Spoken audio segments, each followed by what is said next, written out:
Bonjour Alexandre, bonjour à tous. L'heure du bilan pour les partis politiques 48 heures après le second tour des municipales et tout le monde regarde désormais vers 2027. La présidentielle et le choix du candidat, il en sera bien évidemment question ce soir lors d'un bureau politique des LR avec à sa tête un candidat déjà déclaré à l'Elysée en la personne de Bruno Retailleau. Alexandre Chevaux, les débats risquent d'être animés. Plusieurs élus républicains réclament des comptes à Bruno Retailleau qui a refusé de soutenir Christian Estrosi à Nice.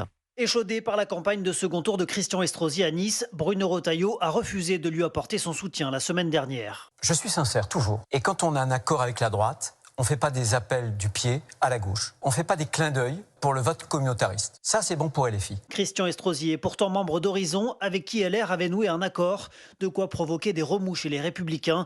Xavier Bertrand, Jean-François Copé, Michel Barnier ou encore Valérie Pécresse hier réclament à Bruno Retailleau une clarification sur la ligne du parti. Moi, j'aurais soutenu à Nice le candidat Horizon, Christian Estrosi, parce que c'était notre accord, l'accord de la droite et du centre qui ne s'allie jamais avec le RN et ses alliés. Je demanderai des clarifications en bureau politique. Nous ne pouvons pas continuer dans cette ambiguïté. Une ambiguïté révélatrice de la fracture idéologique chez LR, symbolisée par les divergences sur le périmètre de la primaire que beaucoup appellent de leur vœu.